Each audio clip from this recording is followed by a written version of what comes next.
पधार रहे हैं।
तुम्हें इस बात का अनुमान ही नहीं कि तुम्हें देखकर मेरे मन से कितना बड़ा भार उतर गया। यह अनुभूति एक शूल की भांति मेरे मन में चुभ रही थी कि जिन प्रिय पांडु पुत्रों को मैं अपने उत्तरदायित्व पर हस्तिनापुर लाया था, उनकी रक्षा नहीं कर पाया।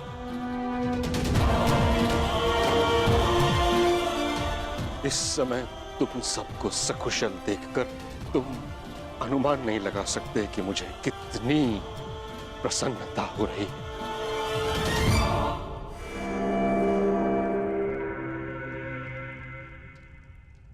आपको प्रसन्न देख हमें भी प्रसन्नता हुई पितामह। हस्तिनापुर में स्वागत है युवराज।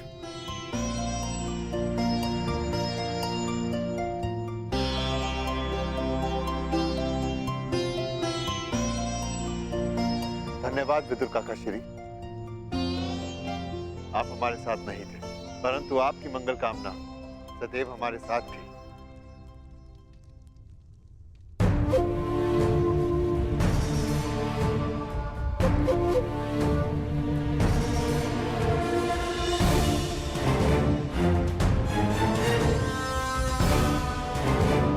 मेरे पुत्रों, ईश्वर की महान कृपा है कि तुम सब सकुशल हो। अब मैं मृत्यु उपरांत अपने भ्राता पांडु को अपना मुख दिखा सकूंगा। पिताश्री को सदैव अपने ज्येष्ठ भ्राताश्री पर गर्व रहेगा महाराज। अर्णावत में आपके पुत्र दुर्योधन ने जो हमारे स्वागत के प्रबंध किए हैं, हम कभी नहीं भुला सकते।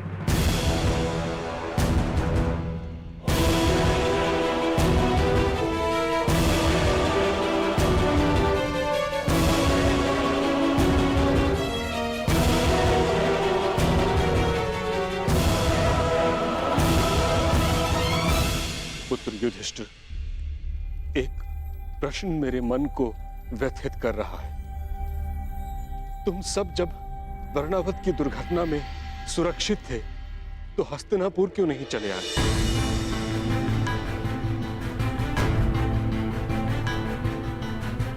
बताओ पुत्र, तुमने हमें कोई संदेश क्यों नहीं भेजा?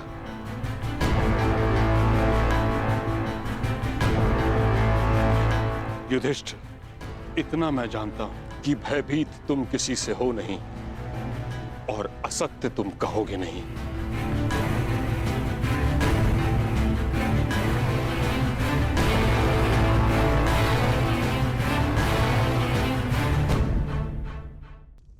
बताओ।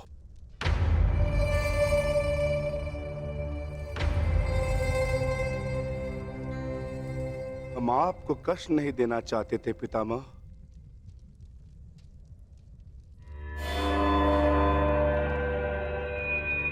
परंतु कुछ दिनों के लिए किसी को संतोष देना चाहते थे।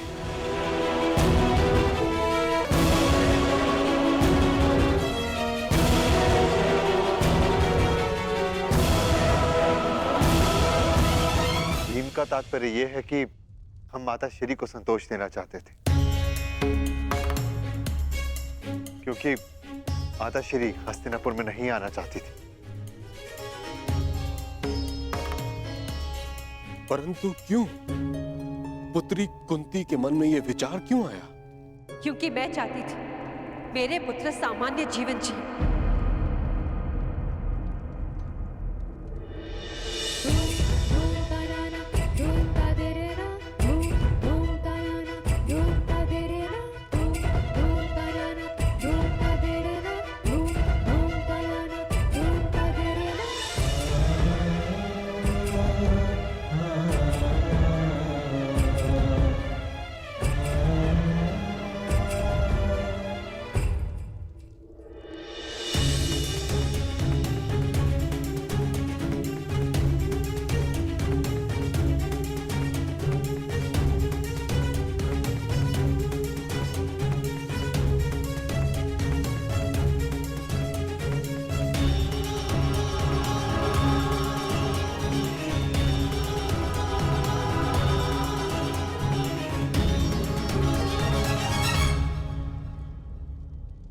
राजसी जीवन और राजनीति से मेरा मन विरक्त हो चुका है ताजश्री।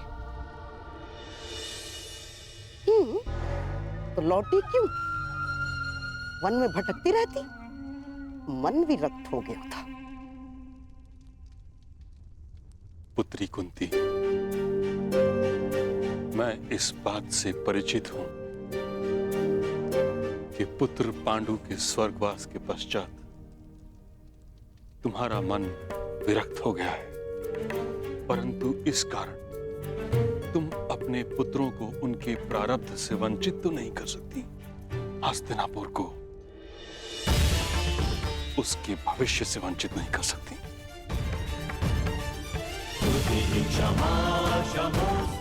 कुंती पुत्री,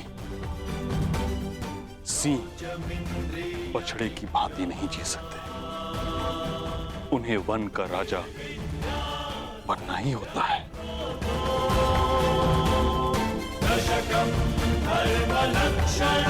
यदि तुमने यहां आने में थोड़ा विलंब किया होता तो यहां घोर अनर्थ हो जाता।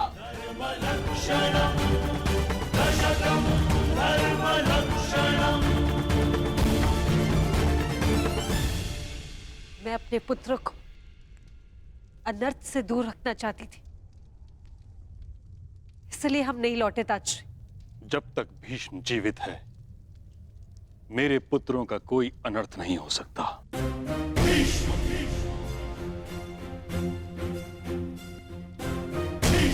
यदि कोई अनर्थ का बाण उनकी ओर आएगा, तो उसे सर्वप्रथम भीष्म की ढाल का सामना करना होगा।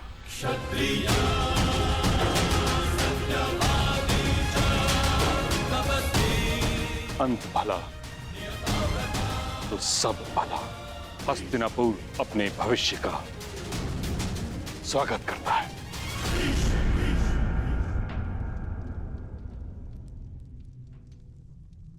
किंतु ये तो बताओ पुत्रों, वारणाव्रत से जाने के पश्चात क्या हुआ? कहाँ रहे तुम लोग? होना क्या है? सूर्य के तेज को मेघ कब तक रोकेगा?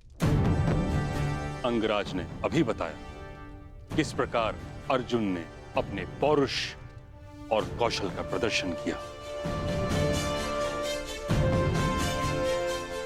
और स्वयंवर में पांचाली को जीत लिया।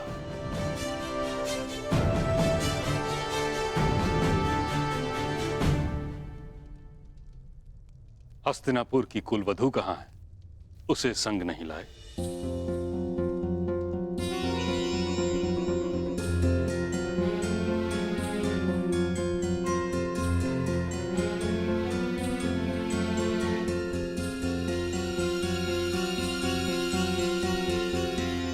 देवी पांचाली, पितामह तुमसे मिलना चाहते हैं।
महान योद्धा गंगापुत्र परशुराम शिष्य और अपने श्वशुर पितामह को याज्ञसेनी द्रौपदी का प्रणाम स्वीकार।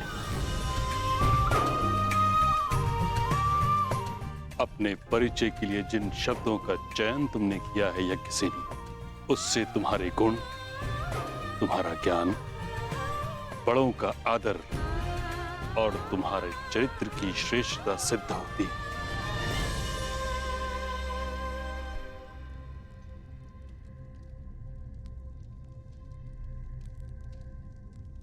कदाचित इसलिए तुम्हारा वर्ण करके मेरा पौत्र ये भूल गया कि विवाह के पश्चात वर वधू को आशीर्वाद साथ लेना चाहिए।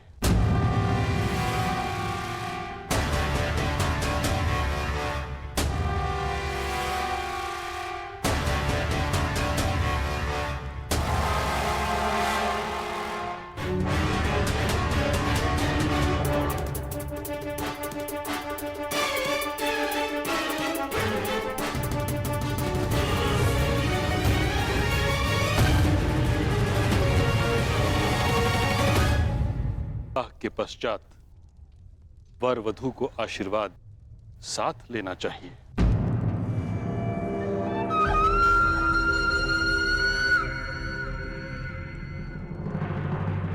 क्या हुआ धर्मराज? आपका मुख मलिन क्यों हो गया?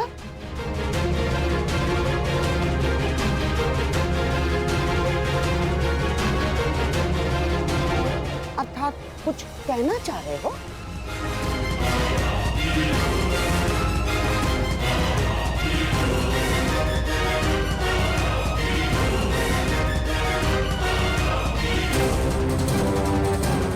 अर्जुन, आशीर्वाद लेने के लिए आगे नहीं बढ़ोगे?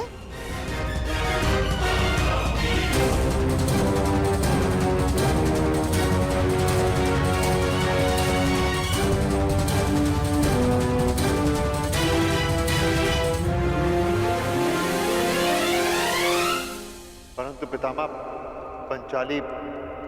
पंचाली केवल अर्जुन की पत्नी नहीं है।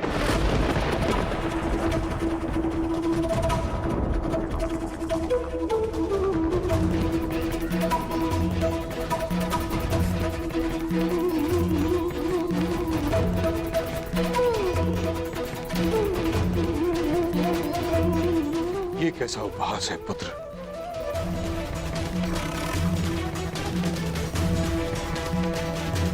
अर्जुन ने पांचाली का स्वयंवर जीता है, उसका वरण किया है।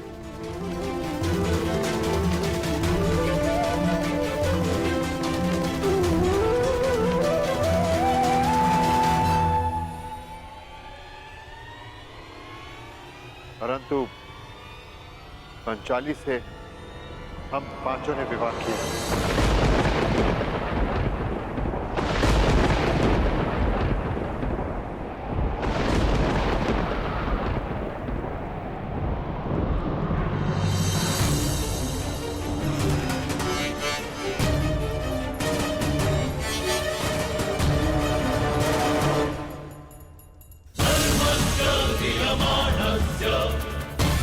अब देखो कैसे इस युधिष्ठिर का मुकुट छीनता हूं मैं। ये क्या कर दिया तुम लोगों ने?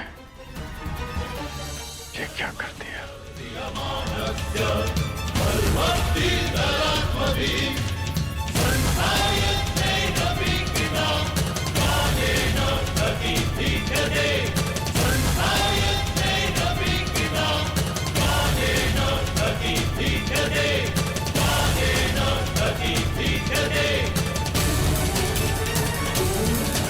पंचाली से हम पांचों ने विवाह किया। ये क्या कर दिया तुम लोगों ने? ये क्या अनर्थ कर डाला युधिष्ठिर?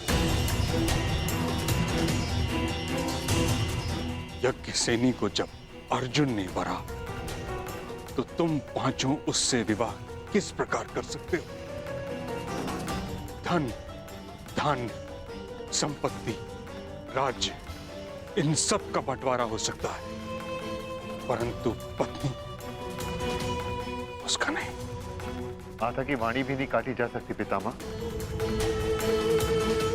स्वयंवर से जब हम पंचाली को लेकर घर पहुंचे, माता देखिए आज हमने भिक्षा में क्या प्राप्त किया है। जो भी लाए हो तुम पांचों भाई सदा की भांति उसे आपस में बांट लो। अब आप ही बताइए पितामह क्या करते हैं? कुरुवंश की रीत ही है कि माता पिता के वचनों का पालन प्राण देकर किया जाए।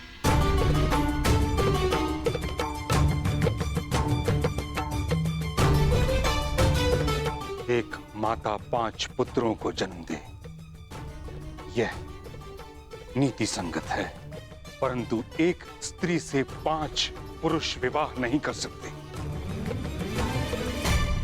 सोचा नहीं तुमने प्रजा को जब ज्ञात होगा तो क्या उदाहरण लेगी तुमसे? राजा और युवराज प्रजा के लिए प्रेरणा का स्रोत होते, तुम ये कैसे भूल गए कि तुम हस्तिनापुर के युवराज हो? युवराज? महामहिम कैसी बातें कर रहे हैं आप? युवराज वो नहीं होता जो मस्तक पर मुकुट धारण करता है। युवराज तो वो होता है जो प्रजा का उत्तरदायित्व धारण करता है, और प्रजा का उत्तरदायित्व भूलकर कितने समय तक अज्ञात रहने वाला कैसा युवराज?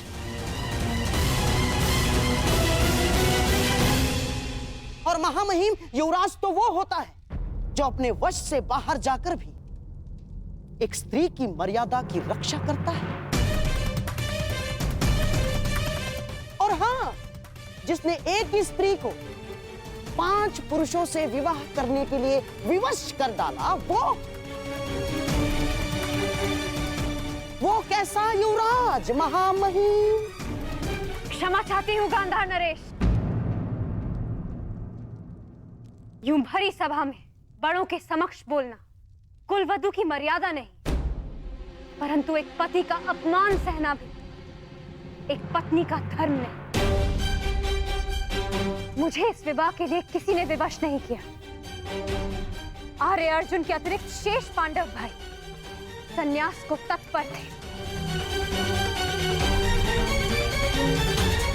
मैंने ये विवाह स्वेच्छा से किया है, विवश होकर नहीं। अपनी इच्छा से मैं नहीं मान सकता याज्ञसेनी।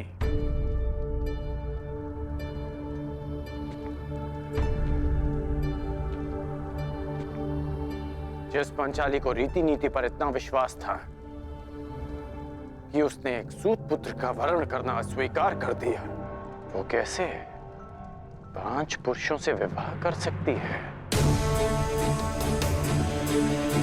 मैं नहीं मान सकता। बताइए क्या कारण है? स्त्री के लिए विवाह करने का एकमात्र कारण उसका चयन होता है, और ये चयन मेरा अधिकार था।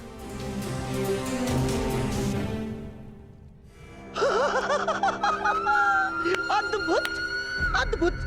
हस्तिनापुर का युवराज हस्तिनापुर को कलंकित कर देने वाले कर्म का पक्ष ले रहा है, और कुल को कलंक देने वाली कुलवधू उसे उचित चयन और उचित अधिकार सिद्ध कर रही है। महामहिम, क्या लगता है आपको, क्या ऐसे व्यक्ति को हस्तिनापुर का सम्राट बना देना हस्तिनापुर के हित में होगा?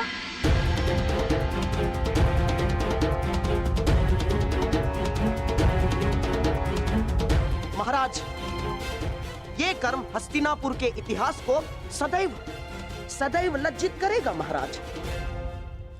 और ऐसे व्यक्ति को युवराज पद से नहीं हटाया गया तो हस्तिनापुर ही क्या महाराज, सारे संसार में गरिमाहीन, पदभ्रष्ट और वर्ण संकारों का साम्राज्य होगा।